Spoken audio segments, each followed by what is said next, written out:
விடுதலை சிறுத்தைகள் கட்சி உள்ளிட்ட மதச்சார்பற்ற கட்சிகளின் ஆதரவோடு பொறுப்பேற்றிருக்கும் இந்த அரசு நம்பிக்கை வாக்கெடுப்பில் வெற்றி பெற்று 5 ஆண்டுகளுக்கு நீடிக்கும் என்று நான் உறுதியாக நம்புகிறேன். அதற்காக முன்கூட்டியே விடுதலை சிறுத்தைகளின் சார்பில் எமது நன்றியை தெரிவித்துக் கொள்கின்றேன், வாழ்த்துக்களை தெரிவித்துக் கொள்கின்றேன். விடுதலை சிறுத்தைகள் கட்சியும் இடதுசாரி கட்சிகளும் காங்கிரஸ், இந்திய யூனியன் முஸ்லீம் லீக் ஆகிய கட்சிகளும் திமுக தலைமையிலான மதச்சார்பற்ற முற்போக்கு கூட்டணியில் இடம்பெற்று தேர்தலை சந்தித்தோம். ஆனால் இந்த தேர்தலில் தவேகாவுக்கு தமிழக வெற்றி கழகத்திற்கு பெரும்பான்மை கிடைத்து ஆட்சி அமைத்துள்ளது. பாஜகவின் மறைமுக செயல் திட்டமான ஆளுநர் ஆட்சியை கொண்டு வருவதற்கான முயற்சியை தடுக்கும் வகையில் விடுதலை சிறுத்தைகள் தமிழக வெற்றி கழகத்திற்கு ஆதரவு தெரிவித்துக் கொள்கின்றோம். மாண்புமிகு முதலமைச்சர் அவர்கள் பொறுப்பேற்பதற்கு விடுதலை சிறுத்தைகள் கட்சியின் ஆதரவு முக்கியமானதாக இருந்தது என்பதை இந்த நாட்டு மக்கள் அறிவார்கள். எமது ஆதரவை பெற்ற இந்த அரசு மக்கள் நல திட்டங்களை நிறைவேற்றி மாநில உரிமைகளை காத்து மிகச் சிறந்த அரசு என்ற பெயரை பெற்று சிறப்பிக்க வேண்டும் என்று விடுதலை சிறுத்தைகளின் சார்பில் நாங்கள் வாழ்த்துகின்றோம். இந்த அரசு ஆதரிப்பவர்கள் எதிர்ப்பவர்கள் என அனைவருக்குமான அரசாக இருக்கும் என்பதை நம்முடைய முதல்வர் அவர்கள் தனது நடவடிக்கைகள் மூலம் உணர்த்தியிருக்கிறார்கள். முதலமைச்சராக பதவியேற்றதற்கு பிறகு எதிர்க்கட்சி தலைவர்கள் அனைவரையும் வீடு தேடி சென்று அவர்களது வாழ்த்துக்களை பெற்றது தமிழ்நாட்டுக்கு மட்டுமின்றி இந்தியாவுக்கே நல்ல முன்னுதாரணத்தை ஏற்படுத்தியிருக்கின்றது. முதல்வருக்கு விடுதலை சிறுத்தைகளின் சார்பில் எனது பாராட்டுகளையும் தெரிவித்துக் கொள்கிறோம். எமது தலைவர் எழுச்சி தமிழர் தொல்காப்பியன் திருமாவளவன் அவர்களை நேரில் சந்தித்து வாழ்த்து பெற்றமைக்கு விடுதலை சிறுத்தைகளின் சார்பில் நன்றியை தெரிவித்துக் கொள்கின்றோம். விடுதலை சிறுத்தைகள் கட்சி இந்த அரசுக்கு நிபந்தனையற்ற ஆதரவை கொடுத்திருக்கிறது. ஆனால் இந்த அரசு சில நடவடிக்கைகளை எடுக்க வேண்டும் என எதிர்பார்க்கிறோம். தொகுதி மறுசீரமைப்பின் மூலமாக தமிழ்நாட்டின் நாடாளுமன்ற தொகுதிகளின் எண்ணிக்கையை குறைப்பதற்கு ஒன்றிய அரசு முயற்சித்த போது அதை ஏனைய எதிர்க்கட்சிகளின் துணையோடு அன்றைய முதலமைச்சர் தளபதி மு.க. ஸ்டாலின் அவர்கள் தலைமையில் மதச்சார்பற்ற முற்போக்கு கூட்டணியின் தலைவர்கள் அத்தனை பேரும் அதை முறியடித்தோம். அதன் தொடர்ச்சியாக இந்த அரசும் மாநில உரிமைகளை பாதுகாப்பதில் எந்த சமரசமும் இல்லாமல் உறுதியோடு இருக்க வேண்டும் என்று விடுதலை சிறுத்தைகளின் சார்பில் கேட்டுக்கொள்கிறோம். கடந்த திமுக ஆட்சியின் போது ஒன்றிய அரசுக்கும் மாநில அரசுகளுக்கும் இடையிலான உறவு குறித்து ஆராய்வதற்கு 2025ஆம் ஆண்டு ஏப்ரல் மாதம் நீதிபதி குரியன் ஜோசப் தலைமையில் ஆணையம் அமைக்கப்பட்டது. அந்த ஆணையத்தின் இடைக்கால அறிக்கையை இந்த ஆண்டு பிப்ரவரி மாதம் தாக்கல் செய்யப்பட்டுள்ளது. அந்த ஆணையம் தொடர்ந்து தனது பணிகளை செய்து முழுமையான அறிக்கையை அளிப்பதற்கு இந்த அரசு உதவ வேண்டும் என்று விடுதலை சிறுத்தைகளின் சார்பில் கேட்டுக்கொள்கிறோம். சில ஆண்டுகளுக்கு முன்பு வரை வட இந்திய மாநிலங்களில் நிகழ்ந்து வந்த ஆணவ படுகொலைகள் தமிழ்நாட்டிலும் இப்பொழுது தலைதூக்கியுள்ளன. அதை தடுத்து நிறுத்துவதற்கு சிறப்பு சட்டம் ஒன்றை இயற்ற வேண்டும் என்று வலியுறுத்தி விடுதலை சிறுத்தைகள் கட்சியும் இடதுசாரி கட்சிகளும் பல போராட்டங்களை முன்னெடுத்தோம்.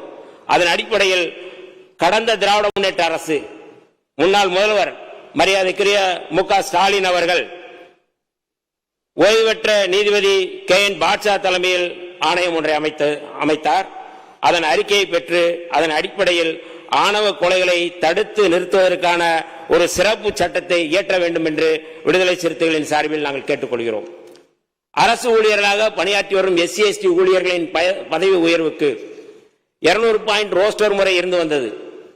அதை உச்சநீதிமன்றம் ரத்து செய்துவிட்ட நிலையில் அவர்களது பதவி உயர்வு பாதிக்கப்பட்டது. அதை சீர் செய்வதற்காக இந்தியாவின் பல்வேறு மாநிலங்களில் இருப்பதை போல அரசமைப்பு சட்டத்தின் உறுப்பு 16(4)A வழங்கும் அதிகாரத்தை பயன்படுத்தி சட்டம் ஒன்றை இயற்ற வேண்டும் என்று விடுதலை சிறுத்தைகளின் சார்பில் வலியுறுத்துகின்றோம். அதன் அடிப்படையில் கடந்த அரசு அதை பரிசீலிப்பதற்கு ஓய்வு பெற்ற நீதிபதி G.M. அக்பர் அலி தலைமையில் ஆணையம் ஒன்றை அமைத்துள்ளது. அதன் அறிக்கையை பெற்று அந்த சட்டத்தையும் இயற்ற வேண்டும் என்று நாங்கள் வலியுறுத்துகின்றோம். இந்த அரசு பொறுப்பேற்றதும் உடனடியாக எதிர்கொண்டிருக்கும் முக்கியமான சிக்கல் தமிழ்நாட்டு மீனவர்களுடைய சிக்கல். புதிய ஆட்சி அமைந்தால் இலங்கை கடற்படையின் தாக்குதலில் இருந்து தாம் பாதுகாக்கப்படுவோம் என்று நம்பி வாக்களித்திருக்கிறார்கள். நேற்று இலங்கை கடற்படையினரால் நமது மீனவர்கள் 40 பேர் கைது செய்யப்பட்டு அவர்களது படகுகளும் இலங்கை கடற்படையால் பறிமுதல் செய்யப்பட்டிருக்கிறது. மீனவ மக்கள் இந்த அரசின் மீது வைத்துள்ள நம்பிக்கையை பாதுகாக்கும் விதமாக இந்த பிரச்சனைக்கு நிரந்தர தீர்வு காண்பதற்கு நம்முடைய அரசு முன்வர வேண்டும் என்று விடுதலை சிறுத்தைகளின் சார்பில் நாங்கள் கேட்டுக்கொள்கிறோம். 2013ஆம் ஆண்டு முதல் மராட்டிய மாநிலத்திலும் 2020ஆம் ஆண்டு முதல் கர்நாடகாவிலும் மூட நம்பிக்கைகள் மூலம் ஏமாற்றுவோருக்கு சிறை தண்டனை அளிக்கும் சட்டங்கள் நடைமுறையில் உள்ளன. இது தவிர பீகார், ஜார்க்கண்ட், சத்தீஸ்கர், ஒடிசா, ராஜஸ்தான் போன்ற மாநிலங்களில் மாந்திரீகம், சூனியம் ஆகியவற்றுக்கு எதிரான சட்டங்கள் நடைமுறையில் உள்ளன. குறிப்பாக மராட்டியத்தில் பகுத்தறிவுவாதி நரேந்திர தபோல்கர் இத்தகைய மூட நம்பிக்கைகளுக்கு எதிராக சட்டம் கோரி போராடி வந்தார்.